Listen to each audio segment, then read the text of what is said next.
de lo que es la edición en la gráfica y veis aquí el subtítulo que hay entre la ortodoxia de la norma y la libertad en la creación artística. Esto nos previene de que vamos a hablar, no os voy a contar solo cómo es la edición de obra gráfica normativizada, que es lo que todo el mundo conoce. Por si acaso no lo conocéis de todo, lo iremos repasando. Lo que son las normas de numeración, todas estas cosas para las ediciones de grabado.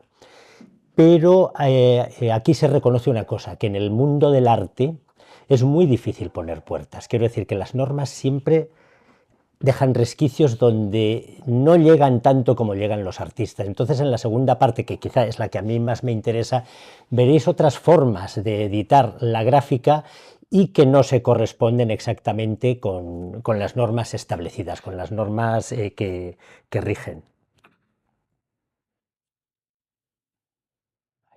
Bueno, lo primero que hacemos es un poco poner los puntos donde estamos, la definición, lo que sería editar obra gráfica. Editar obra gráfica, como otro tipo de cosas, es producir y poner en el mercado una obra que es múltiple, es decir, una obra que se puede repetir, que se puede... Entonces, la edición de la imprenta quizás sea la más antigua, porque imprimir ya supuso que se podía repetir. Entonces, en el diccionario de la Real Academia es la primera acepción que viene, la de la imprenta.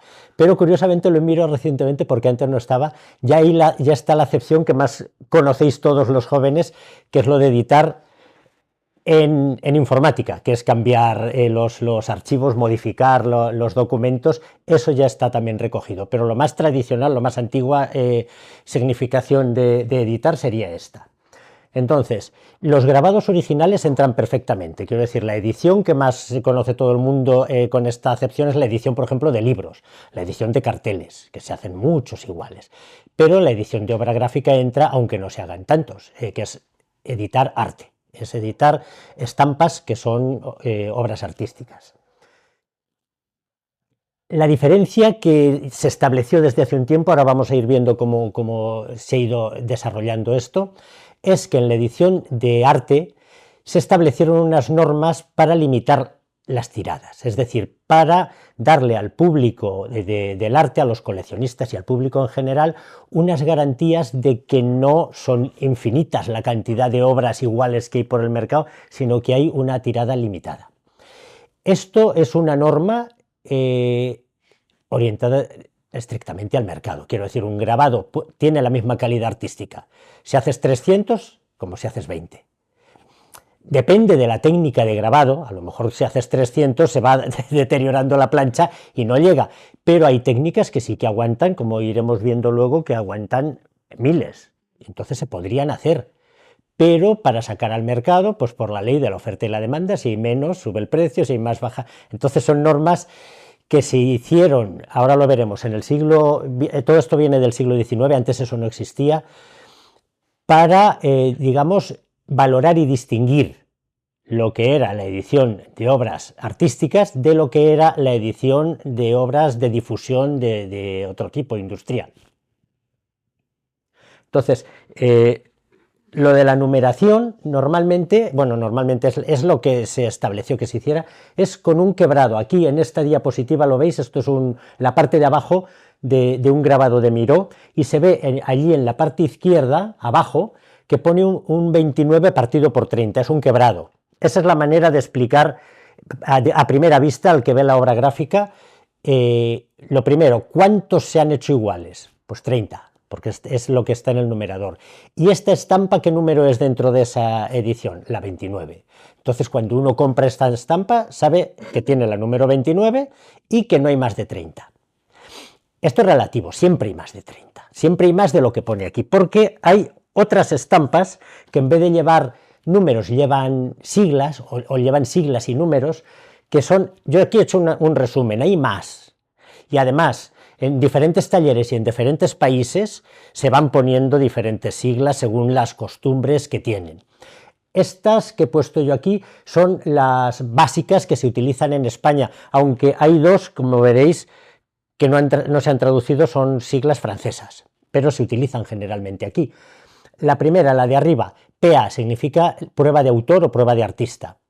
Estas pruebas son estampas que son iguales que las de la tirada. Por ejemplo, en el ejemplo que hemos visto aquí de Miro 30, pues hay algunas que son PAs, pero que son exactamente iguales, y que por acuerdos internacionales que se fueron desarrollando a lo largo del siglo XX, muchas de estas cosas vienen del acuerdo del Congreso de Viena de 1960, pero ya empezaron, hubo otro antes en París y hubo otros posteriores. Se fueron estableciendo y entonces se acordó que no se hicieran, o sea, aconsejar que no se hicieran más de un 10% de PAs con respecto a la tirada, por no sobredimensionar la tirada. Quiero decir que en este caso, si la tirada es de 30, debería haber 3 PAs. ¿Y las PAs qué significan? Pues que son pruebas que en principio no salen al mercado y que son de uso particular del artista, que puede regalarlas, guardarlas en su colección para que la hereden en el futuro sus herederos o hacer lo que quiera, pero en principio no salen al mercado. Después, la siguiente es la PE. Esta se va poniendo conforme se va trabajando la plancha. Cuando uno empieza a tener dudas, está trabajando la plancha y no sabe muy bien por dónde tirar o tiene posibilidades, pues coge y hace una prueba que sabe que no es el grabado terminado, pero que le va a orientar para tirar por un sitio o por otro. Entonces la saca, la primera que hace es una PE 1, no sabe cuántas PEs va a sacar, en principio, pero la primera es evidente que es la 1. Y entonces luego se sigue trabajando y cuando ya se saca una prueba que se sabe que el artista da por terminada la plancha, ya no va a tocar más la plancha, entonces ya o pone PA, que sería una de las que se queda él, o pone la siguiente que vemos más abajo, que pone BAT, que quiere decir en francés buena para tirar, no para tirar a la basura, sino para estampar. Y esa bon à tirer es la que sirve en el taller donde estén trabajando para que los estampadores que están haciendo la edición, a veces la edición la hace el propio artista, pero normalmente si la edición es un poco larga y el artista tiene otras muchas cosas que hacer, como es una tarea más de repetir, no es ya creativa. Luego veremos que aquí hay matices, hay veces que la estampación sí que es creativa, pero cuando se hacen tiradas uniformes, pues ya es repetir. Entonces la hace un estampador, pero tiene que hacerlas todas iguales a la bon à tirer. Y después nos hemos saltado una que pone ahí HC, que es hors commerce, también en francés, fuera de comercio.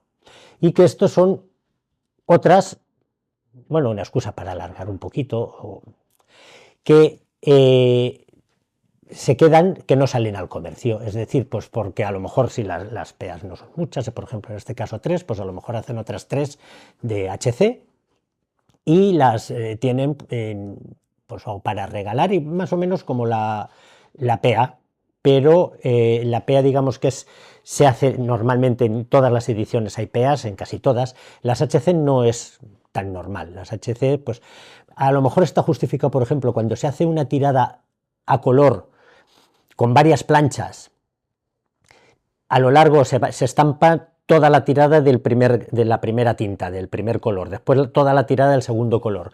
Si hay fallos, uno si va a hacer una tirada de 50, no puede hacer 55, 50 más las 5 PEAs y ya está. ¿Por qué razón? Porque si luego en la segunda o en la tercera plancha hay algún fallo, que falla un poco el color o se mueve un poco, quiero decir, con tantas es fácil, aunque sea un profesional con experiencia, puede haber errores. Entonces, si lo estamos haciendo así, resulta que luego la tirada que teníamos apalabrada, que fuera de 50, se queda en 48, se queda porque hemos tenido fallos. Entonces se hacen más, hacemos 60. ¿Qué ocurre? Que si no tenemos muchos fallos o solo tenemos un fallo, pues luego tenemos 59. 50 para la tirada, 5 para las PEAs y puede haber 4 hors commerce. Es decir, la prueba esta hors commerce es un poco potestativa de lo que quieran. Y no siempre se hace, no siempre existe. Y luego la última, que es una que está en declive, cada vez se utiliza menos porque ahora las prácticas son diferentes. Esta se inventó desde el principio que empezaron a hacer las tiradas limitadas, era la prueba de cancelación. Esto era una demostración de que ya no se iban a hacer nunca más pruebas iguales. Entonces, ¿qué pasa? Se rayaba la plancha, se le agujereaba, se deterioraba la plancha y se hacía una prueba demostrando que esa plancha estaba deteriorada. para que se supiera que si se había numerado en 50, al acabar las 50 la plancha se había estropeado y ya no iba a haber más de 50. Esto, luego ya veréis que hay más, pero...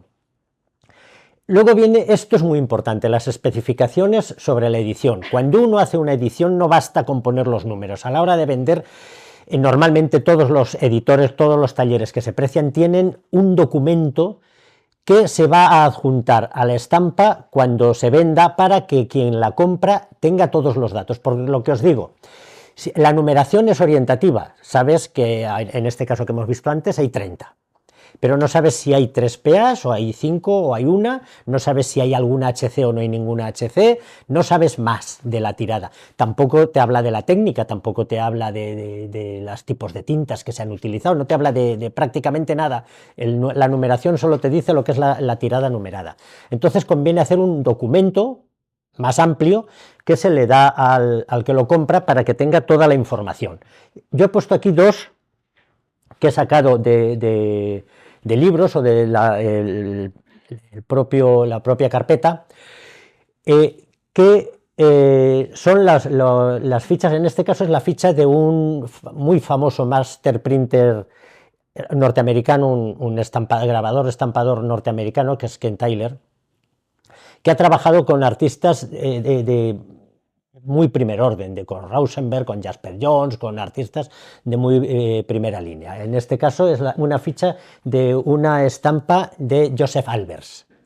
Entonces, todos los datos que pone están aquí y los vais viendo. Arriba pone, claro, es norteamericano, todo está en inglés, como comprenderéis, el tamaño de la edición, y pone 36. Y después pone pruebas de artista, 10. Si nos atenemos a lo que os he explicado hace un rato, él solo podía haber hecho 3,6 pruebas de artista. 3,6 es imposible, no va a hacer un sexto, pero podía haber hecho 4, que es lo más próximo al 10%, hubiera sido 4, pero hizo 10. Como las normas, los acuerdos no son leyes, esto es perfectamente legal. O sea, las normas es simplemente aconsejar a la gente cómo debe actuar para que haya una uniformidad en todos los que editan. Pero son consejos, no son leyes. Entonces, en este caso, como la edición es muy corta, es de 36, pues hicieron 10 PA, se acordó con Joseph Albers, que el autor quería tener 10 para su hicieron 10. Pero ahí está la utilidad de este documento, que lo pone. Es decir, yo siempre a los alumnos en la Facultad de Bellas Artes se lo digo, cuando hagáis ediciones, lo importante es decir la verdad. Quiero decir, el atenerse estrictamente a las normas, bueno, está bien atenerse a las normas, pero hay casos en que no te puedes atener estrictamente. Para eso está esto, porque en el documento sí que pones lo que realmente hay. Y después hay otras pruebas de las que yo no os he hablado. Bueno, la de Color Trial Proof es prueba de color. Y me extraña que solo hubiera uno, acertaron muy bien, porque ya sabéis que Joseph Albers es un autor que se distingue por sus estudios muy rigurosos del color, tiene incluso publicaciones sobre el color. Quiero decir que aquí, esto es una serigrafía, esta diapositiva, esta ficha, es de una serigrafía, que veis que son, bueno, varios cuadrados superpuestos. Y lo más importante que aquí es la relación entre los colores. Entonces se lo tuvo que calcular muy bien antes para que solo necesitar una prueba de color para que decir, vale, pues la siguiente que sacaron ya fue la buena y pasó a ser ya una de las PAs. Después está la Right to Proof, que es lo mismo que Bona Tirer, buena para estampar. Luego hay una Printers Proof. Esto, los estampadores, grabadores más importantes, es un requisito que le ponen a los artistas. Yo me quedo con una. El estampador se queda con una. Y entonces hay una que es para el taller, para el propio estampador. Y después, y otra para archivo, no sabemos para qué tipo de archivo, si es que lo donaban a algún museo, se quedaba en un archivo de estampas, pero es una prueba para archivo, ¿vale? Y después aquí viene toda la explicación técnica de lo que es la serigrafía. Y abajo pone que esto lo garantizan los abajo firmantes y está firmado por el jefe de taller, que es Ken Tyler, y por Joseph Albers. Esto es un documento muy bien hecho para que todo el mundo sepa de qué va la edición.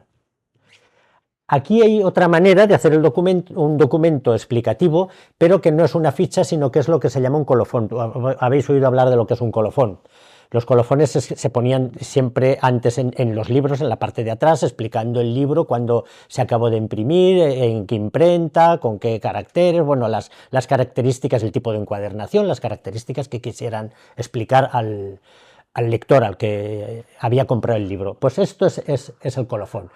Esto lo ponen en forma de colofón porque es como si fuera un libro de artista, es una carpeta de obra gráfica en la cual había 13 grabados originales de Miró, y la tirada es de 50, pero fijaros cómo especifican, todos estaban numerados del 1 al 50 de 50, la numeración en las estampas era la misma, pero luego aquí va aclarando.